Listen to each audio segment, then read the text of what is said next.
Halo, selamat pagi. Salam Maranatha saya ucapkan kepada semua pendengar Mutiara Kebenaran yang saya kasih dalam Tuhan. Apa kabar Anda pada pagi hari ini?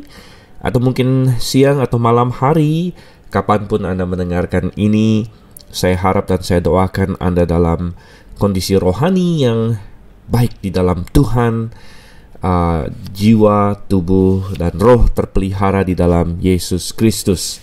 Dan tentunya siap untuk belajar firman Tuhan. Karena acara Mutiara Kebenaran kita bersama dengan saya, Dr. Stephen Einstein Liao, kita akan kembali masuk ke dalam satu perikop firman Tuhan, saudara kasih Tuhan. Dan hari ini kita akan membahas satu Raja-Raja pasal yang ke-7. Jadi kita sudah sampai di pasal ke-7 dari sesi atau seri satu Raja-Raja. Kita sudah membahas Kejadian sampai dengan 2 Samuel.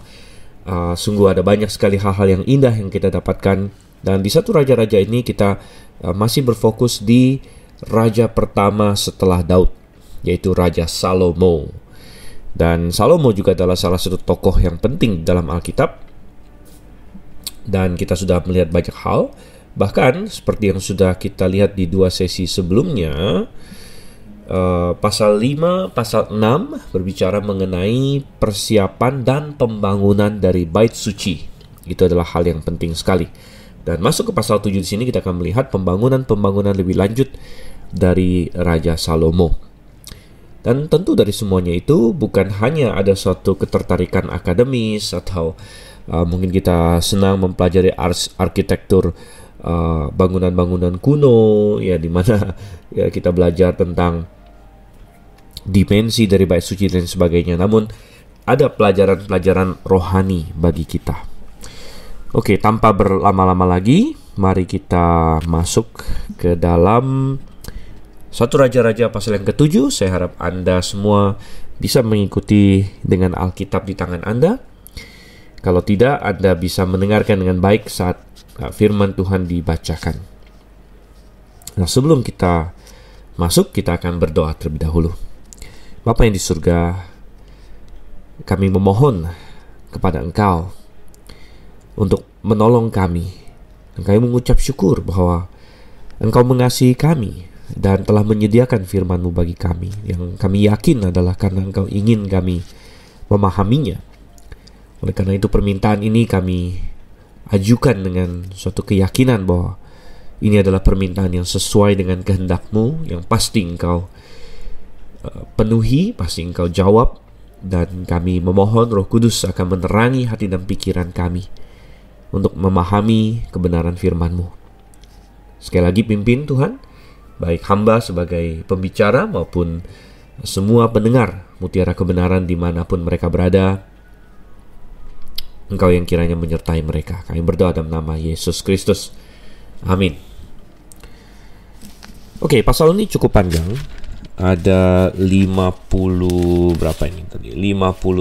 ayat, saudara kasih Tuhan. Kita akan baca terlebih dahulu ayat 1 sampai dengan ayat yang ke-12. Oke, demikian firman Tuhan. Salomo mendirikan istananya sampai 13 tahun lamanya. Barulah selesai seluruh istananya itu. Ia mendirikan gedung hutan Libanon, 100 hasta panjangnya dan 50 hasta lebarnya dan 30 hasta tingginya. Disangga oleh 3 jajar tiang kayu aras dengan ganja kayu aras di atas tiang itu. Gedung itu ditutup dari atas dengan langit-langit kayu aras. Di atas balok-balok melintang yang disangga oleh tiang-tiang itu 45 jumlahnya, yakni 15 sejajar. Ada pula 3 jajar jendela berbidai. Jendela berhadapan dengan jendela 3 kali. Dan semua pintu dan jendela segi 4 bangunnya. Jendela berhadapan dengan jendela 3 kali. Ia membuat juga balai saka, 50 hasta panjangnya dan 30 hasta lebarnya. Dengan di sebelah depannya sebuah balai lagi yang bertiang dan bertangga di sebelah depannya. Dibuatnya juga balai singgasana, tempat yang memutuskan hukum. Balai pengadilan yang ditutupi dengan kayu aras dari lantai sampai ke balok langit-langit. Dan gedung kediamannya sendiri di pelataran yang lain, lebih ke sebelah dalam lagi dari balai itu, adalah sama buatannya. Dan bagi anak Firaun yang diambil Salomo menjadi istrinya, dibuatnya juga sebuah gedung sama dengan balai itu.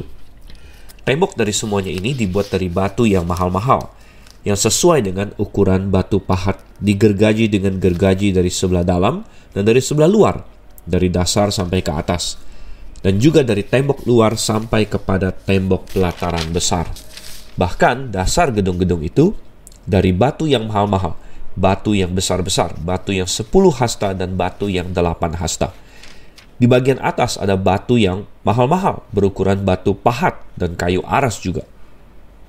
Sekeliling pelataran ada tembok dari 3 jajar batu pahat dan 1 jajar balok kayu aras. Demikian juga sekeliling pelataran dalam rumah Tuhan dan balainya.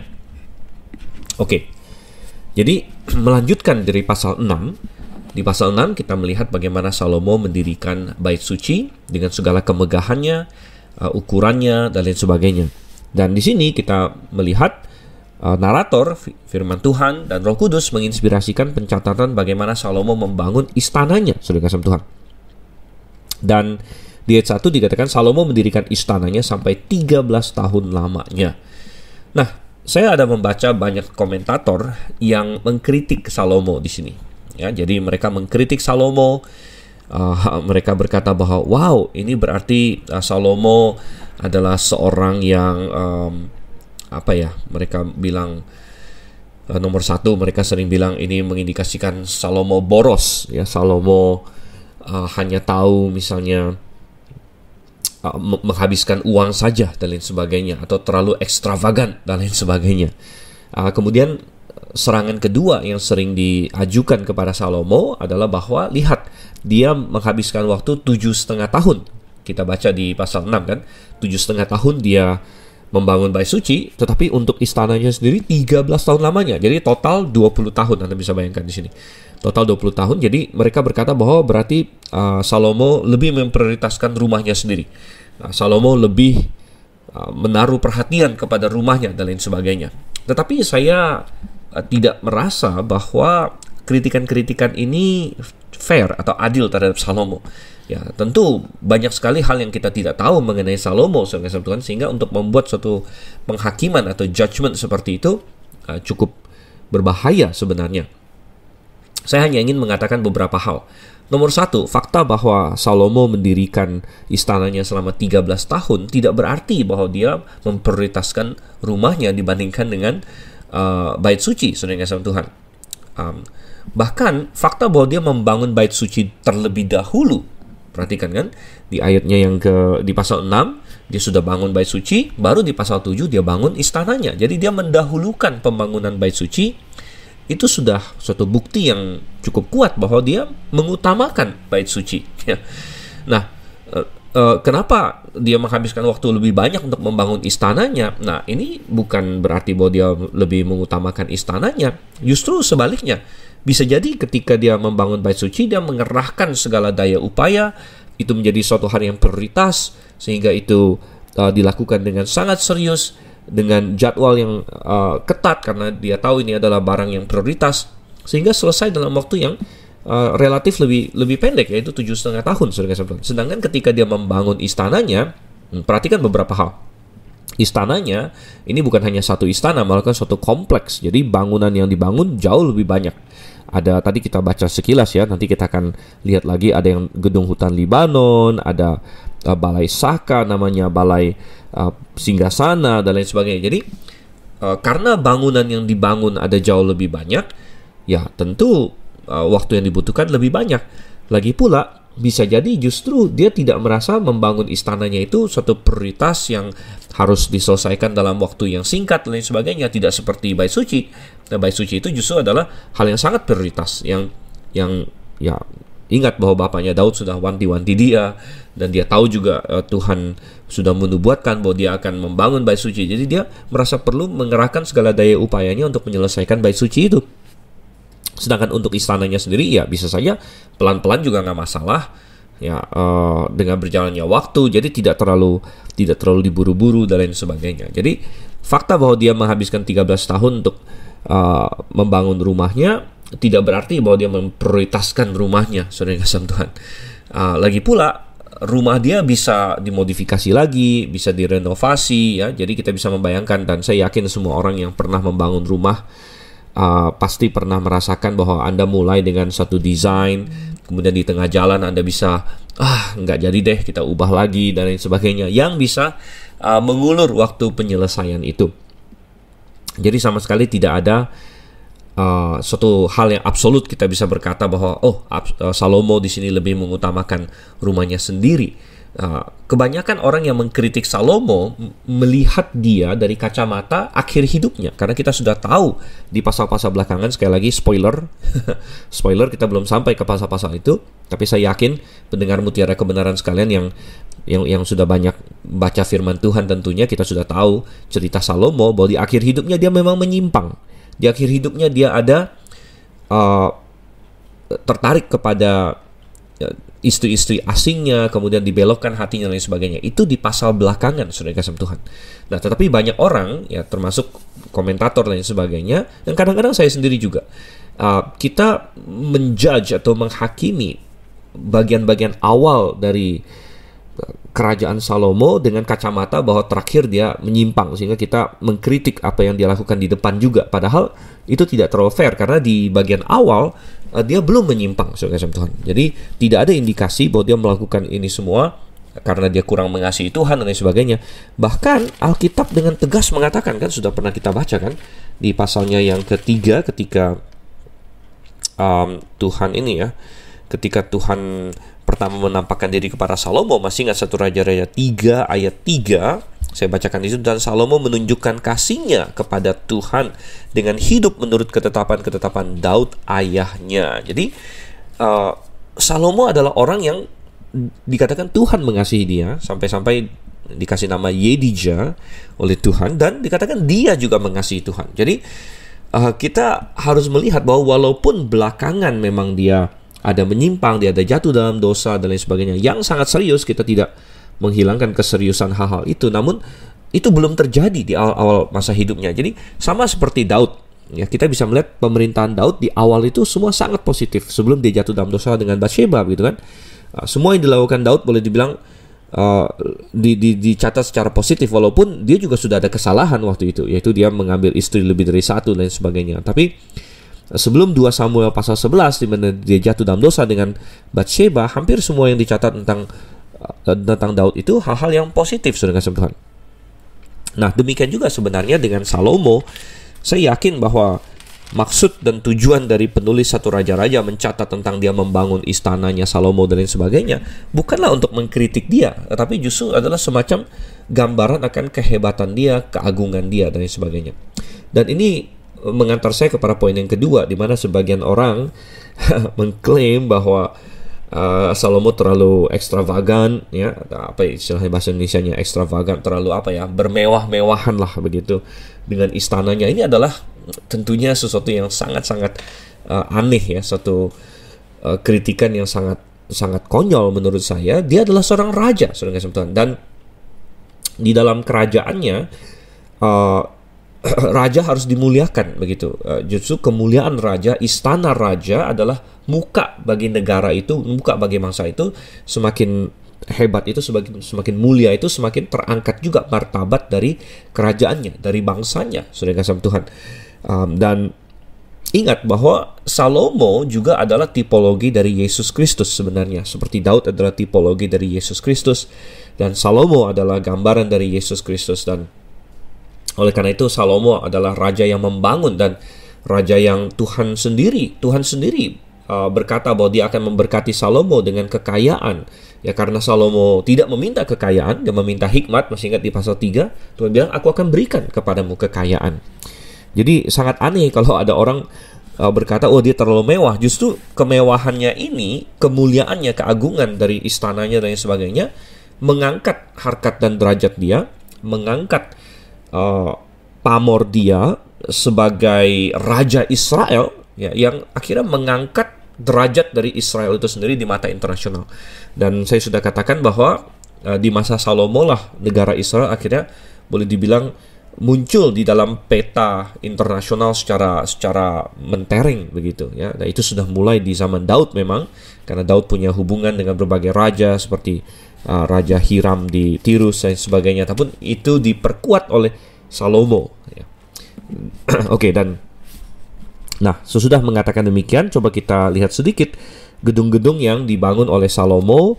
Banyak gedung-gedung ini digambarkan secara sekilas oleh teks yang kita tidak bisa secara mendetil sekali lagi, sama seperti bait suci, sebagiannya kita harus sedikit imajinasikan ya, karena deskripsinya tidak lengkap sekali ya, tapi gambarannya adalah suatu hal yang megah, suatu hal yang hebat, menggambarkan kekayaan kerajaannya, hikmat yang dia pakai untuk membangun dan lain sebagainya. Saya yakin kalau misalnya ada orang modern yang bisa kembali ke masa itu dan melihat, akan terinspirasi oleh arsitektur yang dipakai oleh Salomo, bahan-bahan yang dia pakai dan lain sebagainya. Jadi suatu gambaran bukan saja kekayaan dia, tapi juga hikmat dia dan lain sebagainya. Dan saya yakin semua pembangun yang arsitek, orang desain dan lain sebagainya mengetahui bahwa untuk membuat suatu desain yang bagus diperlukan hikmat juga, saudara Tuhan. Diperlukan hikmat supaya ada campuran antara estetika dengan fungsionalitas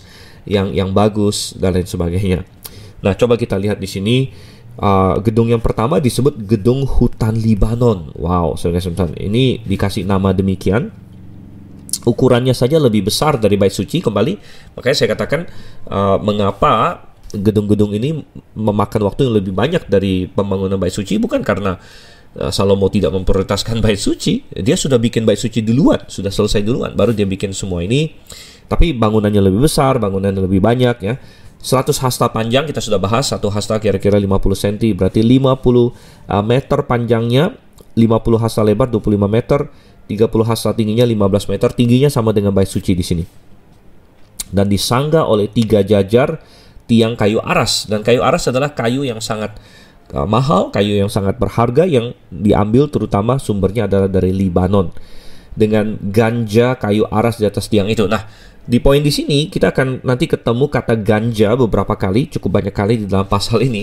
Dulu waktu saya masih kecil saya agak bingung juga, karena ganja dalam bahasa Indonesia terutama di modern ini sering dikaitkan dengan obat-obatan terlarang ya. Ganja itu kayak semacam narkoba begitu, atau weed, atau entah marijuana atau apalah begitu dalam bahasa Inggrisnya. Dan itu gambaran ganja, jadi memang nggak nyambung sih ke teks ini, tapi dulu kita pikir ganja itu apa. Nah, ternyata ganja punya arti yang lain yang dipakai di sini, yaitu semacam kita bilang kayak balok yang di sebelah atas begitu. Jadi kayak kalau di bahasa Inggris di KJV, coba saya cek sebentar untuk memastikan, dia memakai kata capital kalau saya tidak salah di sini ya. Ya, dan terutama nanti di ini ya,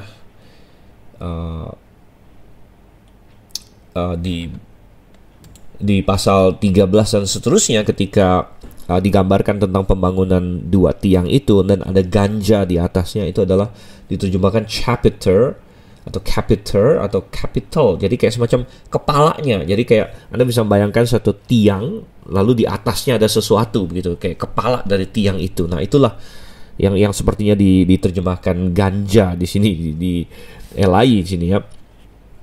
Oke, dan kita melihat di ayat 3 dan ayat 4 ada gambaran tentang jendelanya ya, pintu-pintunya dan lain sebagainya. Nah, kenapa gedung ini disebut hutan Libanon? Jadi rupanya karena dikatakan di ayat yang kedua disangga oleh 3 jajar tiang kayu aras. Dan jadi sepertinya dijuluki gedung hutan Libanon karena ketika orang masuk ke dalamnya ada banyak sekali tiang-tiang aras yang memberi kesan seolah-olah mereka berada dalam hutan gitu. Dan saya tidak tahu ada dekorasi apa lagi yang ditaruh Salomo di sini. Apakah tiang-tiang itu memang sengaja dibuat seperti hutan begitu kan? Apakah tiang-tiangnya dibuat dalam bentuk natural, gaya natural, atau dipoles atau lain sebagainya, kita kan tidak tahu. Tapi yang penting orang masuk ke dalam, makanya gedung itu dijuluki gedung hutan Libanon di sini.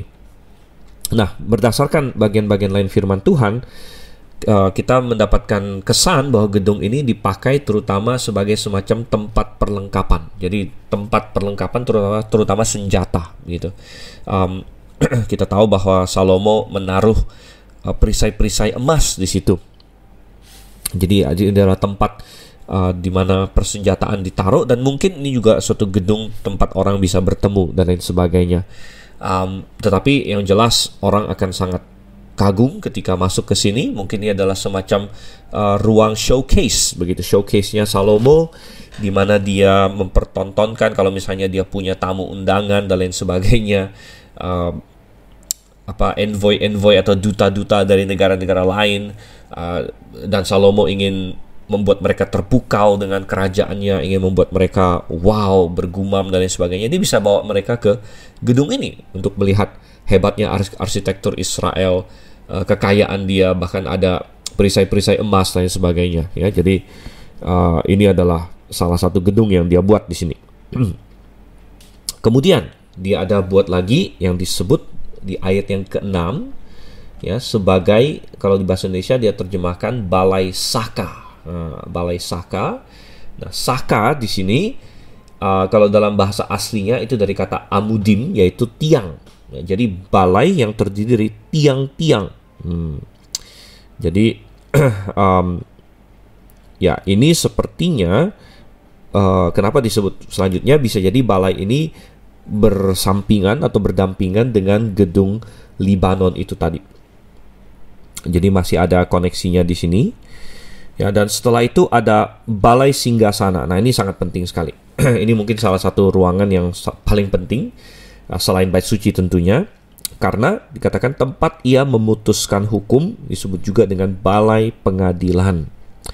Dan tentu pertama, desain dari balai ini tentu sangat bagus juga, ditutupi dengan kayu aras, ya. Jadi kayu aras, kayu yang sangat mahal menutupinya. Dan ya, seperti yang Salomo sendiri katakan di pengkhotbah, ya, tidak ada yang baru di bawah matahari, kan, semua sudah pernah terjadi.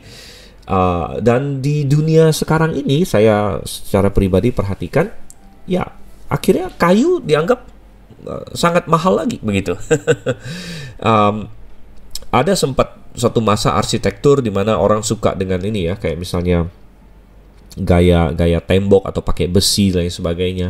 Namun akhirnya sekarang ada balik lagi bahwa kalau pakai kayu itu kelihatannya mahal, begitu, kelihatannya mewah dan lain sebagainya. Jadi ada banyak rumah sekarang dia pakai kayu. Nah, ada kalau misalnya yang mau hemat, ya, misalnya rumah-rumah yang mau hemat, ya, tidak mau keluar uang sebanyak itu, dia pakai kayu yang tempelan doang, saudara-saudara. Ya, jadi kayak semacam tempelan motif kayu begitu, tapi memberikan kesan kayu. Nah, tapi kalau yang benar-benar mahal sekali, ya, dia benar-benar pakai kayu gitu. Jadi ada semacam kombinasi lah, ya. Jadi ini adalah masalah desain dan lain sebagainya. Saya sendiri bukan ahli dalam bidang ini, tapi ya saya mengapresiasi juga ketika ada hal yang indah di sini. Dan saya yakin kalau kita bisa masuk ke daerah sana, ke tempatnya Salomo waktu itu, kita akan terpukau. Dan kita akan baca nanti banyak raja-raja dan ratu-ratu terpukau akan apa yang Salomo lakukan di sini, ya. Tapi selain dari desainnya, yang lebih penting lagi adalah fungsi dari tempat ini, yaitu tempat dia memutuskan hukum. Nah, ini kembali kepada fungsi dari pemerintah, ya, fungsi dari pemerintah. Apa sih fungsi pemerintah? Alkitab berkata bahwa pemerintah itu berasal dari Allah, dan kita bisa melacak mulainya pemerintah kembali ke Kejadian pasal 9. Kalau Anda buka Kejadian pasal 9, di situ Tuhan memberikan basis, memberikan boleh dikatakan semacam delegasi kekuasaan kepada manusia untuk mendirikan pemerintah, karena Tuhan berkata, barang siapa menumpahkan darah manusia, darahnya akan ditumpahkan oleh manusia. Dan Tuhan memberikan mandat bagi masyarakat, ya, masyarakat untuk membalaskan murka Allah, untuk menghukum pembuat kejahatan. Dan akhirnya masyarakat yang membalaskan kejahatan ini membentuk diri menjadi suatu negara atau suatu pemerintahan. Jadi fungsi utama kepemerintahan adalah untuk menegakkan keadilan sebenarnya. Ya, jadi banyak sekali negara hari ini sebenarnya tidak sadar apa fungsi utama mereka, karena mereka tidak kenal Tuhan dan tidak kenal firman-Nya. Tapi negara yang didirikan atas dasar-dasar firman Tuhan, yang dipengaruhi oleh orang-orang Kristen, tentu akan menomorsatukan penegakan hukum sebenarnya. Ya, keadilan, memberikan keadilan yang benar, orang jahat dihukum, orang baik dilindungi, dan lain sebagainya. Itu fungsi utama pemerintah. Hal-hal lain itu adalah plus-plus sebenarnya. Ya, kadang-kadang pemerintah misalnya menyediakan fasilitas umum dan lain sebagainya. Oke, itu tidak salah, tapi itu sebenarnya fungsi kesekian dari pemerintah. Ya, fungsi pertamanya adalah memberikan keadilan begitu. Nah, Salomo sendiri sudah pernah menunjukkan hal ini ketika dia menunjukkan hikmatnya. Masih ingat kalau nggak salah di pasal 3 juga, di mana dia memutuskan suatu kasus yang sangat pelik. 2 orang pelacur, yang satu anaknya mati di antara mereka, satu yang hidup, dan dengan hikmat Salomo bisa menentukan mana yang bohong dan mana yang tidak begitu. Tapi sangat penting sekali ya, seorang raja memberikan keputusan yang tertinggi, ya, hukum yang tertinggi. Jadi pada masa itu adalah masa monarki. Dan di masa monarki, jadi pada rajalah kekuasaan tertinggi. Dia adalah eksekutif, dia adalah legislatif, dan dia adalah judikatif, saudara kasih Tuhan. Jadi dia adalah eksekutif, dia yang menentukan misalnya polisi-polisi negara. Dia adalah legislatif, dia yang membuat hukumnya, dia melaksanakan hukumnya, dan dia adalah judikatif, dia adalah banding tertinggi itu adalah naik kepada raja. Ya, dan Anda bisa membayangkan ketika dalam satu orang, ya, atau di satu kepala terhimpun 3 kekuasaan ini, yang kalau di negara modern, di demokrasi sekarang dipisah-pisah gitu kan. Dan kalau kita mengerti teori kenegaraan sekarang, eksekutif adalah presiden misalnya, legislatif adalah DPR, atau kalau di Amerika yang mereka sebut Kongres, ada Senat, lain sebagainya, atau parlemen di negara-negara yang parlementer. Kemudian ada judikatif, adalah sistem pengadilan, di mana biasanya ada yang namanya Mahkamah Agung atau Supreme Court dan lain sebagainya. Nah, di negara modern ini dipisah, ya, tetapi di monarki ini dijadikan satu pada raja, dan ada pro dan kontra di sini, saudara-saudara. Ada positif dan negatif ya. Dan tentu negatifnya bahwa itu semua dijadikan satu adalah betapa rentan untuk disalahgunakan. Ya, ada kekuasaan yang besar sekali pada satu orang. Dan kalau misalnya dia nggak beres, dia korup dan lain sebagainya, maka gawatlah, saudara Tuhan. Ya, tetapi keuntungannya adalah tidak ada perdebatan yang panjang lebar, di mana ya, satu cabang ya menghalangi pekerjaan cabang yang lain ketika ada perbedaan ideologi dan lain sebagainya yang kita temukan di banyak demokrasi hari ini, saudara Tuhan. Ya, ada satu orang yang pernah berkata, saya lupa siapa, tapi dia ada quote begini, demokrasi adalah bentuk pemerintahan yang paling buruk katanya, kecuali semua yang lain katanya. Jadi maksudnya begini, demokrasi bukanlah suatu sistem pemerintahan yang sangat efektif atau sangat efisien. Ya, karena apa? Misalnya presiden dengan parlemen dipegang oleh partai yang berbeda atau punya ideologi yang berbeda, mereka bisa saling jegal di situ. Dan kadang-kadang itu by design, saudara Tuhan. Karena dalam demokrasi kita ingin ada check and balance istilahnya, begitu kan? Kita tidak mau ada satu yang terlalu kuat dan lain sebagainya, tapi yang lain harus bisa membalance. Tapi kerugiannya juga sangat tidak efisien, dimana bisa, kalau misalnya kita yakin misalnya presiden punya hal yang bagus atau DPR punya hal yang bagus, tapi pihak yang satu tidak setuju, jadi akhirnya seringkali ada deadlock dan lain sebagainya. Ya, dan apa yang diputuskan di satu cabang pemerintahan bisa dihilangkan oleh cabang pemerintahan yang lain. Nah, itu adalah kerugian dari sistem demokrasi. Ya, jadi dalam monarki kerugiannya adalah kalau misalnya rajanya korup, dan gampang dikorupkan. Ada quote lagi dikatakan bahwa power corrupts absolute, power corrupts absolutely, ya katanya ya. Jadi kekuasaan yang absolut mengkorupkan secara absolut. Nah, tetapi kita kembali melihat bahwa pemerintahan Salomo itu adalah tipologi dari pemerintahan Kristus nanti. Dan ketika Tuhan Yesus datang suatu hari nanti, dan dia akan datang dan dia akan mendirikan kerajaannya, ya, Alkitab sangat jelas akan hal itu. Jadi kita menolak teologi yang namanya amilenialisme, postmilenialisme yang sebenarnya tidak percaya bahwa Yesus akan memerintah secara literal di atas muka bumi ini, sehingga mereka mempercayai itu adalah pemerintahan yang figuratif, pemerintahan yang rohani saja, yang di dalam hati manusia. Nah, kita bilang, ya Kristus memerintah di hati manusia sih nggak usah ngomong lagi. Ya, sekarang pun itu sedang terjadi, gitu kan. Tapi itu belum kerajaan yang dijanjikan oleh Tuhan. Kerajaan yang dijanjikan oleh Tuhan yang dia janjikan kepada Daud. Ya, kerajaan Daud itu kan literal. Kerajaan Daud adalah literal, dan Tuhan menjanjikan suatu kerajaan yang literal yang akan dipimpin oleh sang anak Daud yang lebih besar dari dia, yaitu Yesus Kristus. Dan dalam pemerintahan Yesus Kristus itu dia akan menggabungkan, ya tadi itu, dia akan monarki sifatnya. Ada raja, dan yudikatif, eksekutif, dan legislatif akan bertumpu pada pribadi Yesus, dan tidak akan ada kerugian karena Yesus tidak bisa dikorupkan. Dia adalah pribadi yang maha baik, dan dia akan mengadili dengan seadil-adilnya.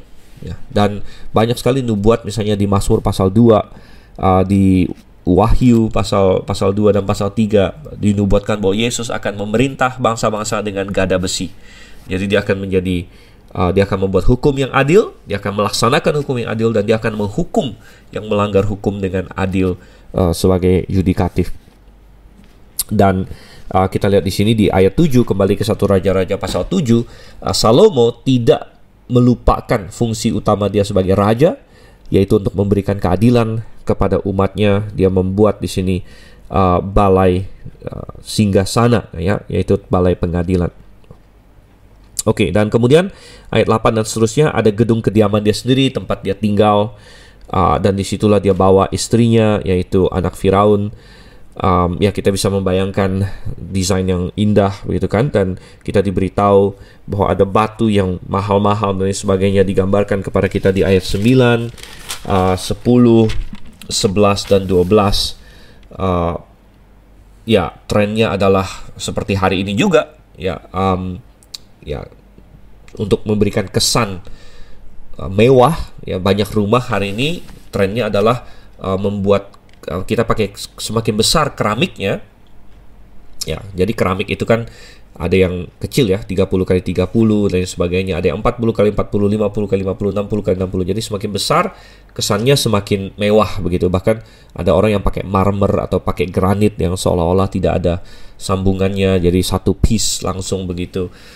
Dan Salomo di sini memakai batu-batu yang besar, ya, 10 hasta, 8 hasta, yaitu adalah kalau tadi kita bilang 10 hasta itu berarti 5 meter dan lain sebagainya. Ya, sekali lagi detail-detailnya kita tidak bisa tahu secara pasti, kita hanya diberikan gambaran suatu hal yang indah, suatu hal yang mewah, suatu hal yang berharga di sini. Oke. Mari kita masuk lagi ke dalam ayat selanjutnya. Ya, kita baca ayat 13. Oke, sampai dengan ayat 22. Ayat 13 sampai 22. Kemudian Raja Salomo menyuruh orang menjemput Hiram dari Tirus.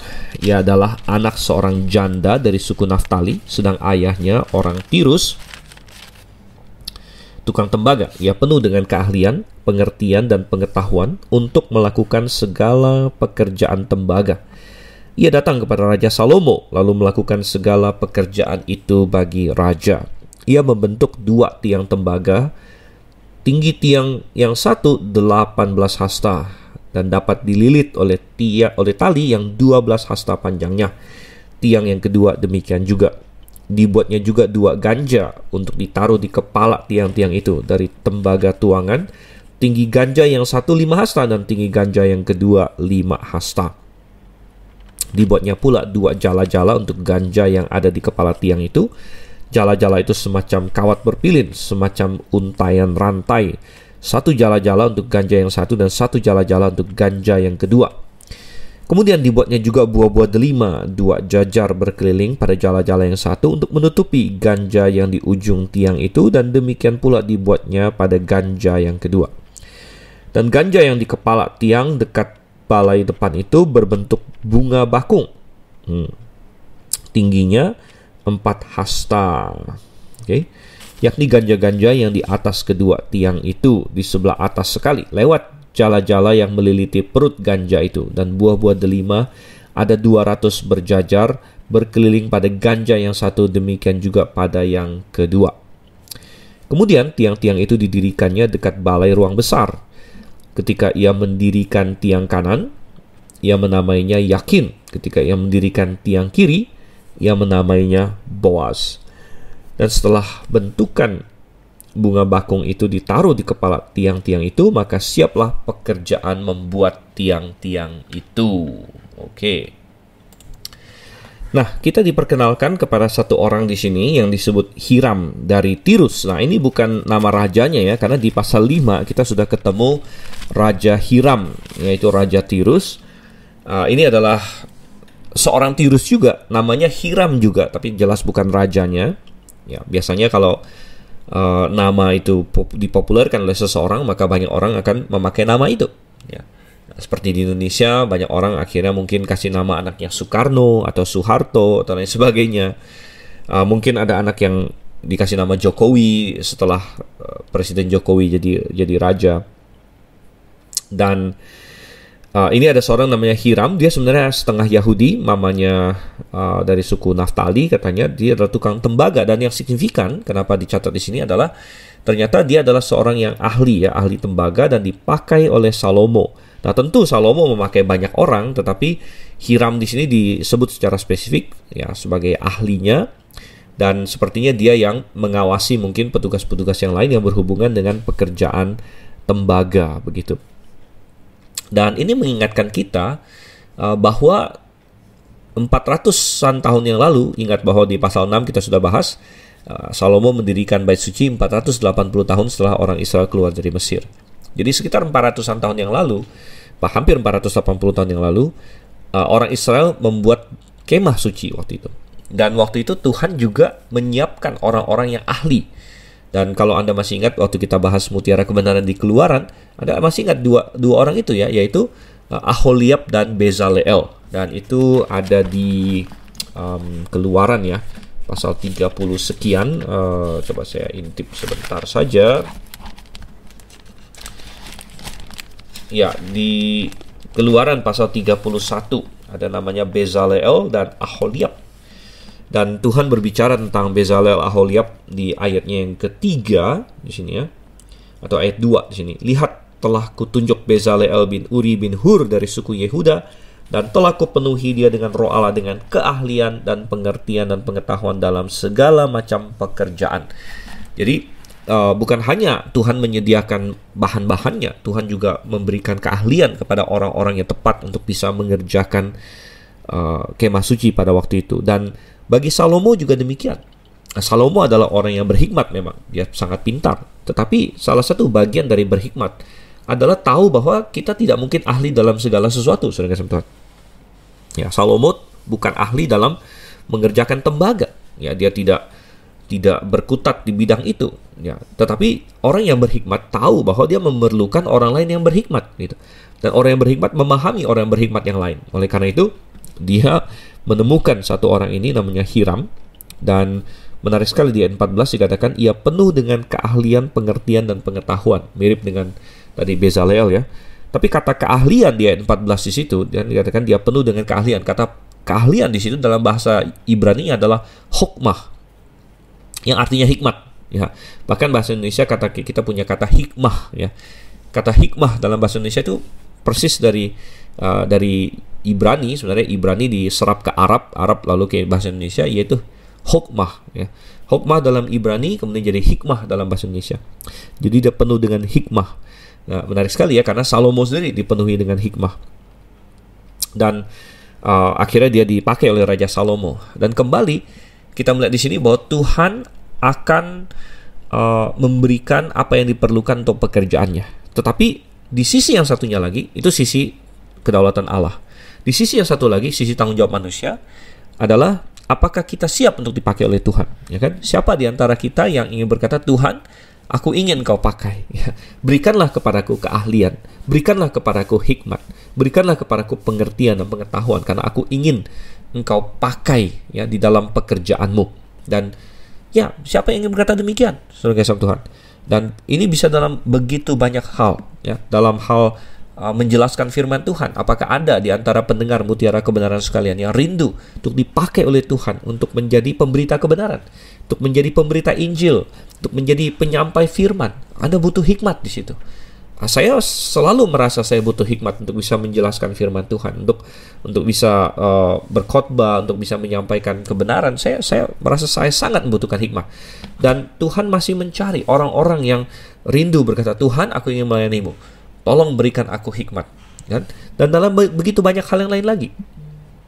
Nah, kadang-kadang Tuhan pakai perjalanan hidup kita. Gereja-gereja Tuhan hari ini membutuhkan orang-orang yang ahli, misalnya ahli IT, saudara kasih Tuhan. Ya, kita hidup di zaman IT, di mana mungkin perlu website. Gereja mungkin perlu website, perlu recording, perlu pekerjaan video dan sebagainya untuk pemberitaan Injil. Ya, orang-orang desain, misalnya untuk mendesain traktat, untuk mendesain flyer untuk gereja dan hal-hal lain lagi. Ya, orang-orang yang ahli dalam arsitektur untuk membangun gereja, orang-orang yang ahli dalam pertukangan untuk misalnya membantu runningnya suatu gereja, suatu gedung, ya, di mana diperlukan upkeep dan maintenance dan sebagainya. Jadi diperlukan orang-orang yang ahli dan penuh hikmat dan lain sebagainya.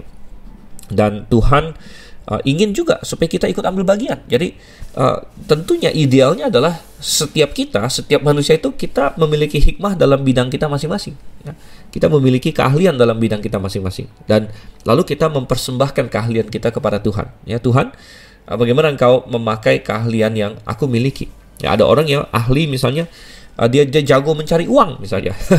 Dia jago mencari uang, dan dia berkata, Tuhan, aku mau berkati aku supaya aku jago cari uang, tapi bukan untuk kefoya-foyaanku sendiri, tapi aku mau itu dipakai untuk kemuliaan namamu juga. Begitu, aku ingin mendukung secara finansial pekerjaan Tuhan, pekabaran Injil, dan lain sebagainya. Jadi macam-macam, saudara kasih Tuhan. Seperti Hiram, seperti Bezalel dan Aholiab dipakai oleh Tuhan. Demikian juga tiap-tiap kita bisa dipakai oleh Tuhan. Nah, setelah Hiram diperkenalkan kepada kita, lalu kita dikasih tahu proyek-proyek yang Salomo percayakan kepada dia. Dari ayat 15 sampai ayat 22, ada satu proyek, yaitu dia membangun 2 tiang. Wah, ini tiang yang cukup besar, ya, tiang raksasa boleh dibilang di sini, karena tingginya 18 hasta. Dikatakan di situ 18 hasta itu 9 meter. Wow, tinggi sekali, ya. Jadi seperti gedung tingkat 3 begitu. Jadi Anda bisa bayangkan kalau manusia, orang biasa berdiri, wah, dia melihat ini tiang yang besar. Itu pun belum termasuk kepalanya. Nah, sekali lagi tadi seperti kita bahas, yang diterjemahkan ganja di sini sebenarnya adalah saya tadi barusan cek juga di LAI terjemahan kedua, ya, TB2. Mereka sudah ganti, karena ganja ini rupanya istilah lama. Jadi mereka ganti menjadi kepala tiang. Nah, jadi ketika Anda membaca ganja di sini, ya, itu maksudnya adalah kepala tiang. Jadi kepala tiangnya 5 hasta, tiangnya 18 hasta, kepala tiangnya 5 hasta, jadi total ada 23 hasta, berarti lebih dari 10 meter. Jadi tingginya lebih dari 10 meter dengan diameter, atau bukan diameter, circumference, kelilingnya dapat dililit dengan tali yang 12 hasta. 12 hasta berarti 6 meter. Jadi kelilingnya adalah 6 meter, saudara. Nah, kalau kelilingnya 6 meter, berarti diameternya berapa? Ingat bahwa keliling itu kita dapatkan kalau secara matematika, ya, itu pi kali diameter. Ya, pi kali diameter. Pi itu sekitar 3,14159. Ya, kalau mau kasar sekali sekitar 3 begitu. Jadi kalau misalnya dapat dililit dengan tali 12 hasta panjangnya, berarti diameternya tadi kan 12 hasta itu 6 meter, ya. 6 meter dibagi 3,14, ya, sedikit di bawah 2 meter. Ya, jadi tebalnya hampir 2 meter, boleh dibilang begitu. Ya. Suatu tiang yang besar, ya, sangat besar sekali. Dan rupanya ini ditaruh, katanya di sini, kita baca di ayatnya yang ke-21, ya. Kemudian tiang-tiang itu didirikannya dekat balai ruang besar. Balai ruang besar itu maksudnya adalah di depan bait suci, saudara kasih Tuhan. Jadi 2 tiang ini ditaruh di depan bait suci, ya.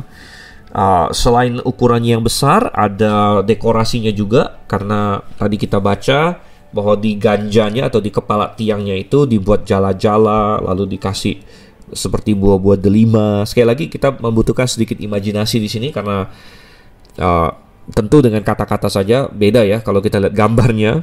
Ya, jadi kita perlu sedikit imajinasikan, tapi detailnya tidak terlalu penting. Yang penting di sini adalah bahwa ada gambaran suatu tiang yang besar, masif, ya, namun juga indah begitu. Ada dekorasinya indah, dan bahkan dikasih nama, saudara kasih Tuhan. Jadi benda-benda yang impresif bisa dikasih nama di sini. Yang tiang kanan dia namakan Yakin, kita perhatikan ayat 21. Yang tiang kiri dia namakan Boas. Dan ada signifikansinya di sini nama-nama ini. Terutama juga berhubungan dengan bahwa tiang-tiang ini diletakkan di balai di depan bait suci.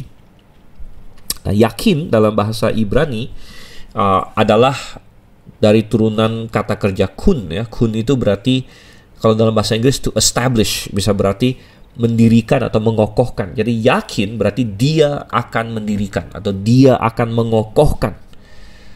Ini nama yang sangat signifikan, saudara kasih Tuhan. Nah, sangat signifikan berkaitan dengan 2 Samuel pasal 7 ketika Tuhan memberikan perjanjian Daud, ya, kepada Daud yang Salomo pegang. Karena ketika Salomo menjadi raja, dia berkata, terpujilah Tuhan yang telah menepati janjinya kepada ayahku Daud bahwa dia akan mengokohkan. Perhatikan tadi kun, yakin, ya. Yakin karena dalam bahasa Ibrani ini namanya holo verb, ya. Dia bisa bisa i, ya. Jadi yakun, yakin, ya, dari kata kerja kun, ya. Jadi yakin, dan dia akan mengokohkan. Jadi Salomo ingin setiap kali dia datang ke rumah Tuhan, dia melihat 2 tiang ini dan dia mengingat dia akan mengokohkan. Ini adalah suatu memorial. Siapa yang mengokohkan kerajaannya Salomo? Yaitu Tuhan. Dan ini sangat penting sekali. Jadi ketika seseorang menjadi hebat, ketika seseorang menjadi kuat, ketika seseorang menjadi kaya dan lain sebagainya, ada suatu kecenderungan bagi manusia untuk lupa bahwa adalah berkat Tuhan, adalah Tuhan yang mengokohkan, adalah Tuhan yang memberkati sehingga dia menjadi seperti ini. Dan manusia sering sekali, ada begitu banyak. Kita bisa lihat orang-orang seperti Saul, ya, orang-orang seperti banyak lagi yang lain, ya, yang ketika dia sukses dia lupa akan Tuhan. Dan manusia zaman sekarang juga demikian. Ketika dia masih biasa-biasa saja, masih miskin, dia doa sama Tuhan. Tapi ketika dia sukses, ketika dia kaya raya, dia bilangnya apa? Hebat dong saya, katanya. Nah, kita tidak menyangkal bahwa Tuhan memberkati melalui usaha manusia. Jadi ya benar, orang yang sukses bukan sukses dengan diam-diam saja, dengan ongkang-ongkang kaki, dengan tidak ngapa-ngapain. Tidak ada orang yang sukses dengan cara demikian, saudara. Orang yang sukses itu dengan bekerja keras. Orang yang sukses itu dengan memeras otak. Orang yang sukses itu dengan rajin dan membanting tulang, ya, seringkali. Ya, tetapi kita harus ingat bahwa di balik itu, di dalam semua kerja kita itu, Tuhan memimpin. Ya. Tuhan yang memberikan kita peluang-peluang, yang memberikan kita kesehatan, memberikan kita hikmat untuk melakukan itu, seperti dikatakan di dalam Mazmur, kan, sia-sialah penjaga berjaga-jaga kalau bukan Tuhan yang berjaga. Sia-sialah orang ini membangun rumah kalau bukan Tuhan yang membangunnya. Begitu. Dan Salomo ingin selalu diingatkan, yakin dia akan mengokohkan. Siapa yang mengokohkan kerajaannya? Yaitu Tuhan. Nah, kemudian tiang yang kedua dia namakan Boas. Ya, Boas. Nah, Boas ini nama salah satu leluhurnya Salomo juga. Kita masih ingat, ya. Boas menikah dengan Ruth. Ya, kemudian melahirkan Obed-Edom melahirkan Isai melahirkan Daud melahirkan Salomo. Jadi kalau kita runut-runut, coba saya lihat, ya, Boas, Obed-Edom, Isai cucunya, berarti Daud cicitnya, berarti Salomo adalah anak dari cicitnya Boas. Ya, saya kurang tahu, ya, apa namanya sekarang. Jadi kita bilang bahwa ini nama leluhurnya, tapi juga punya arti. Artinya apa? Bo itu berarti di dalam dia. Di dalam dia. Az itu dari kata oz, ya, jadi artinya kekuatan. Jadi di dalam dia kekuatan, itu artinya. Wow, luar biasa sekali, ya. Di dalam dia kekuatan, atau kekuatan di dalam dia. Di dalam dia siapa? Siapa di dalam dia? Dan dia akan mengokohkan dianya itu siapa? Dia adalah Tuhan, saudara-saudara. Makanya kedua tiang ini ditaruh di depan bait suci. Dan semua imam yang datang, dan bahkan orang Israel yang walaupun tidak bisa masuk ke dalam bait sucinya, tapi mereka bisa melihat 2 tiang yang besar dan masif dan tinggi ini yang ada di luar itu. Orang Israel bisa melihat dari pelataran-pelatarannya. Dan mereka akan diingatkan bahwa Tuhanlah yang mengokohkan kerajaan kita, dan di dalam dialah ada kekuatan. Aduh, ini sangat indah sekali, sangat luar biasa, dan ini menjadi pelajaran bagi kita. Kita juga perlu mendirikan dua tiang ini di dalam batin kita setiap kali kita keluar dari rumah kita. Dan Salomo, ingat bahwa rumah Salomo itu ada dekat dengan bait suci. Jadi setiap kali dia keluar rumah, dia lihat ini dua tiang ini. Setiap kali dia mau masuk ke balai singgasana untuk menghakimi umatnya, dia ingat, di dalam Tuhan ada kekuatanku dan dia yang akan mengokohkan. Dan ketika kita ingat akan itu selalu di dalam keseharian kita, maka kita akan berjalan sesuai dengan firman Tuhan, ya. Oke, kita baca lagi, saudara kasih Tuhan. Wow, kita harus agak cepat ya. Sekarang ayat 23 sampai dengan ayat yang ke-26. Kemudian dibuatnyalah laut tuangan yang 10 hasta dari tepi ke tepi, bundar keliling, 5 hasta tingginya, dan dapat dililit berkeliling oleh tali yang 30 hasta panjangnya. Dan di bawah tepinya ada gambar buah labu yang mengelilinginya sama sekali, ya, 10 dalam sehasta. Merangkum laut itu berkeliling. Labu itu 2 jajar dituang setuangan dengan bejana itu.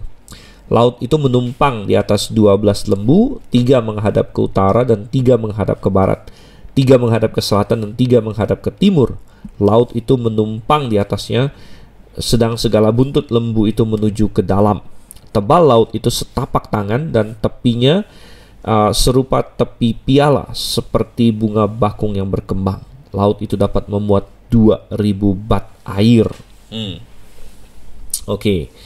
Ya, jadi perkakas lainnya yang dibuat lagi dari tembaga di sini adalah laut. Nah, dikasih nama laut, sebenarnya ini semacam baskom yang besar atau suatu bejana katanya, tapi ukurannya sangat masif ya. 10 hasta tepi ke tepi berarti diameter ya. Diameternya karena bentuknya bundar seperti ya, baskom bundar. Diameternya adalah 5 meter, jadi besar sekali. Ya, bahkan kapasitasnya sangat besar ya, karena tingginya 5 hasta berarti 2,5 meter, bisa memuat 2000 bat. Nah, 2000 bat. Nah, saya ada membaca beberapa sumber ensiklopedia lain sebagainya. Katanya 2000 bat itu sekitar 11 ribuan galon air. Ya, mereka pakai istilah galon. 1 galon itu kalau saya tidak salah sekitar 4 literan sekian. Ya, yang berarti bahwa wow, ini puluhan ribu liter ya, puluhan ribu liter air. Dan fungsi dari bejana ini adalah ada beberapa fungsi di sini. Nomor 1, dia adalah untuk membasuh ya. Jadi kita bilang imam-imam dia perlu membasuh tangan ya, dan mungkin ada membasuh kaki dan juga membasuh peralatan-peralatan ya, dan korban-korban bakaran yang akan dibakar di situ ya, kadang-kadang diperlukan air dan sebagainya. Jadi ini ada laut yang sedemikian jelas di sini. Namun sebenarnya mungkin itu tujuan sekundernya ya.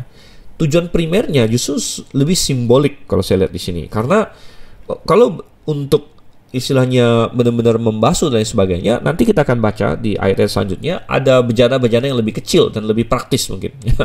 Lebih praktis daripada ini bejana besar yang ditaruh di atas lembu ya, dan ada 12 lembu yang mungkin mewakili 12 suku Israel. Sebenarnya lumayan repot untuk membasuh dari bejana yang sangat masif ini gitu. Jadi nanti ada bejana-bejana yang lebih kecil, ada 10 bejana yang lebih kecil nanti, bejana pembasuhan ya. Tapi ini lebih simbolis juga, saudara kasih Tuhan, lebih simbolis karena ingat bahwa Musa membuat kemah suci itu berdasarkan apa yang dilihat di sorga. Dan Salomo ya, bisa jadi dia mendapatkan suatu pewahyuan juga mengenai bagaimana membuat bait suci ini. Dan kalau kita bandingkan dengan di kitab Wahyu, coba kita buka Wahyu pasalnya yang keempat. Nah, kita akan mendapatkan di sini Wahyu pasal 4. Ada gambaran tentang sorga. Jadi sorga itu seperti apa? Dan ayat yang ke-6 saya baca. Dan di hadapan tahta itu, jadi di hadapan tahta Tuhan ada lautan kaca bagaikan kristal. Jadi rupanya di hadapan tahta Tuhan ada suatu lautan kaca bagaikan kristal. Dan bisa jadi laut yang dibuat oleh Salomo di sini lebih fungsinya adalah menggambarkan hal ini ya.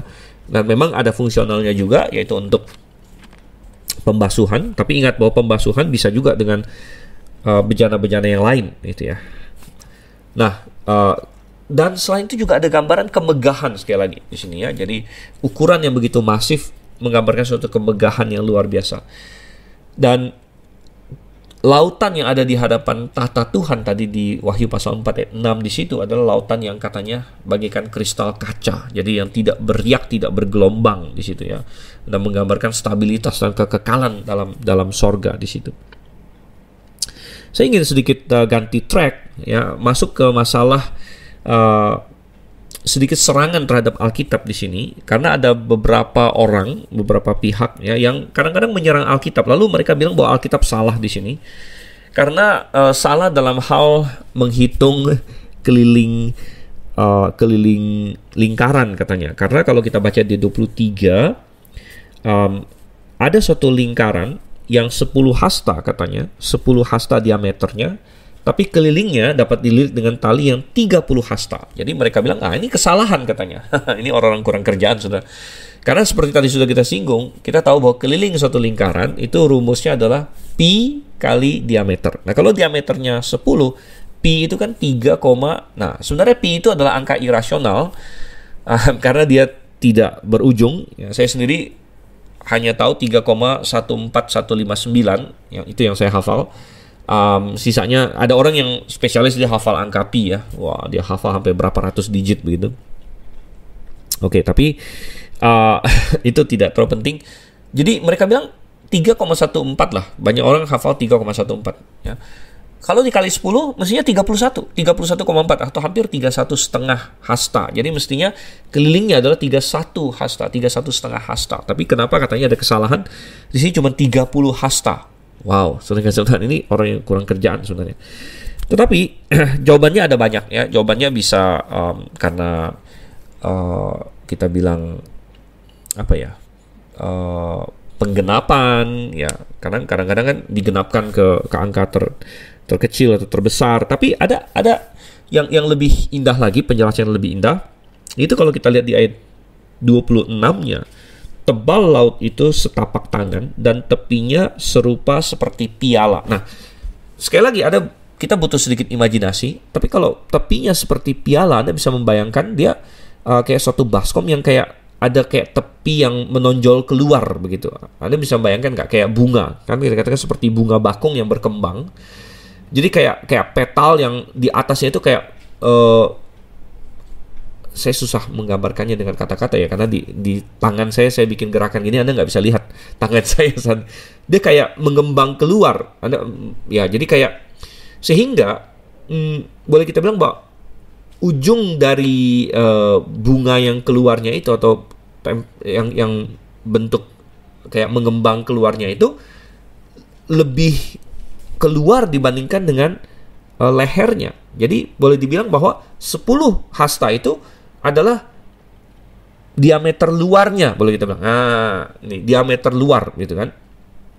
Diameter luarnya, sedangkan ketika tali dililit itu menghitung keliling dalam. Jadi saya masih ingat bahwa di beberapa soal matematika di SD SMP kan kadang-kadang misalnya ada sumur ada tebalnya ya, sumur ada tebalnya, jadi ada diameter dalam, diameter luar, ada keliling dalam, keliling luar dan sebagainya. Jadi bisa jadi 10 hasta mengacu kepada diameter luar, tetapi keliling yang dikasih 30 hasta ini adalah keliling dalam, saudara-saudara Tuhan. Ya, jadi sama sekali tidak ada kesalahan di sini. Oke, kita lanjut lagi ayat yang ke-27 sampai dengan ayat yang ke-39. Ini cukup panjang. Selanjutnya dibuatnya 10 kereta penopang dari tembaga. 1 kereta 4 hasta panjangnya, 4 hasta lebarnya, dan 3 hasta tingginya. Beginilah bentuk kereta penopang itu. Ada papan penutupnya dan papan itu diapit oleh bingkai. Oke, jadi saya stop sebentar di sini.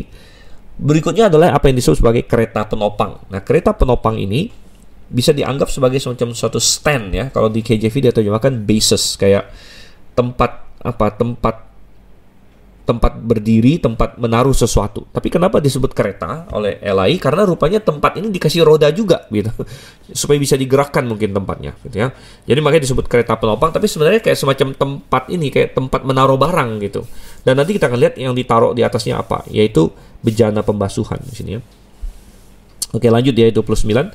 Dan pada papan penutup yang diapit oleh bingkai itu ada singa, lembu, dan kerub. Dan demikian juga pada bingkai itu di sebelah atas dan di sebelah bawah, singa dan lembu itu ada karangan-karangan bunga yang tergantung. Jadi digambarkan bahwa tempat berdirinya, tempat menaruh bejana ini yang disebut kereta penopang ini pun dihiasi gitu.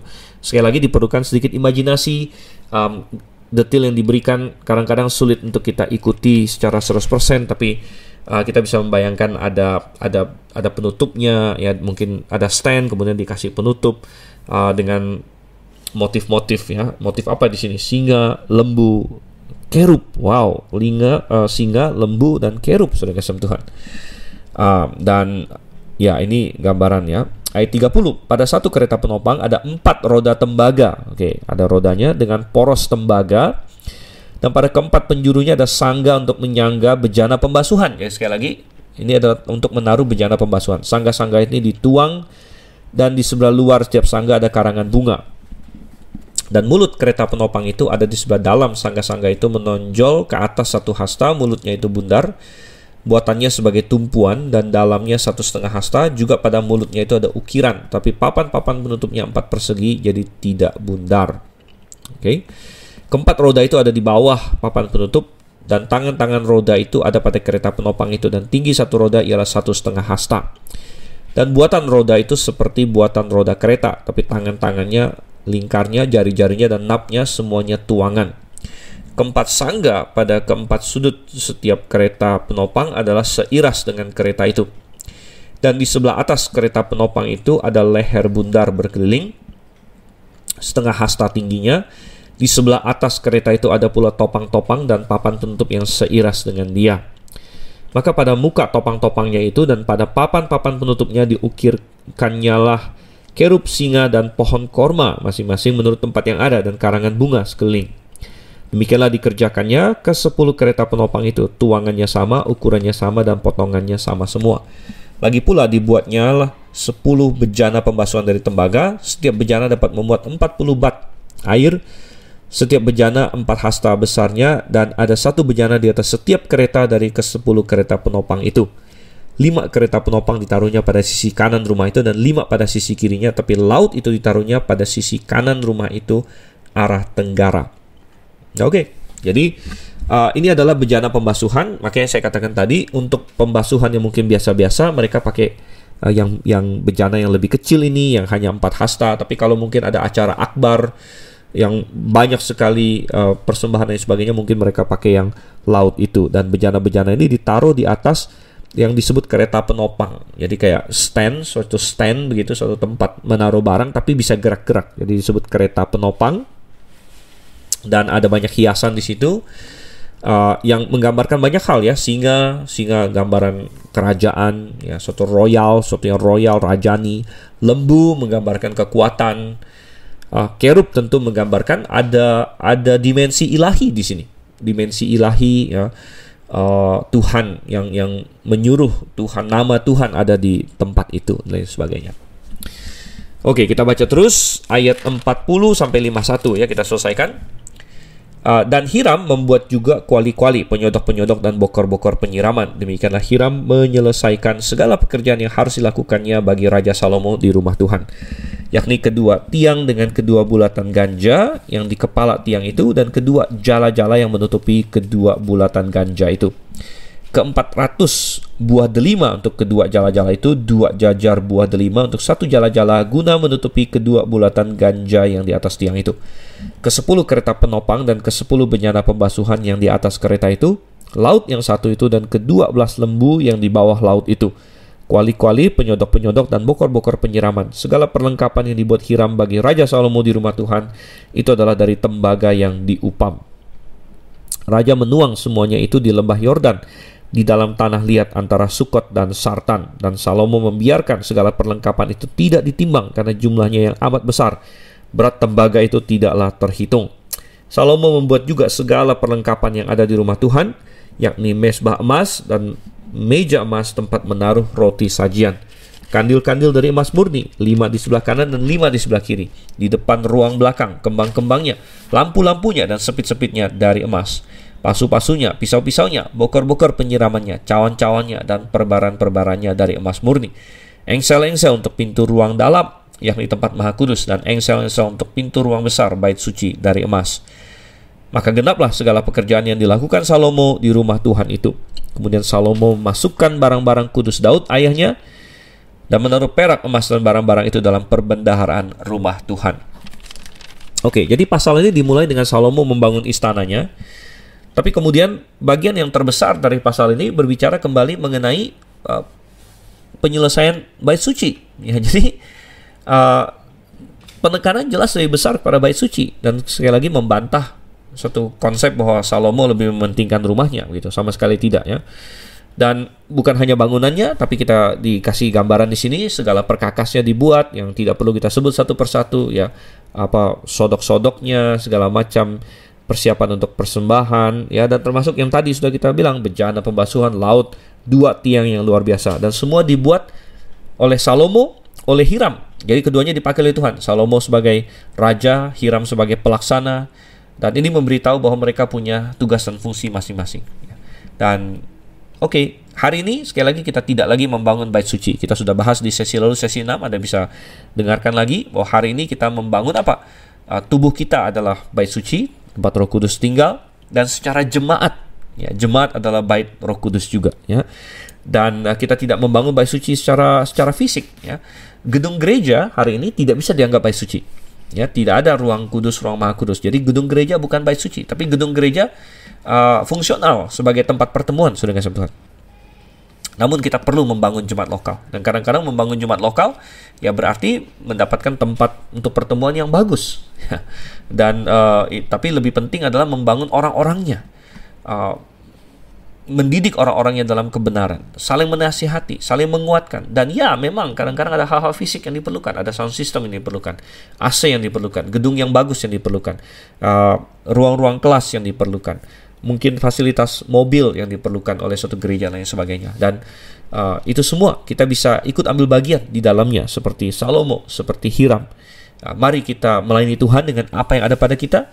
Mari kita minta hikmat dari Tuhan, dan mari kita bertekad bahwa nama Tuhan akan dipermuliakan dalam hidup kita, di dalam pekerjaan kita. Oke? Baik, kita akan ketemu lagi di sesi selanjutnya. Kita sudah sedikit over waktu, tapi banyak sekali yang bisa kita bahas. Sampai berjumpa, saya Dr. Silvan Sanliao, Maranatha.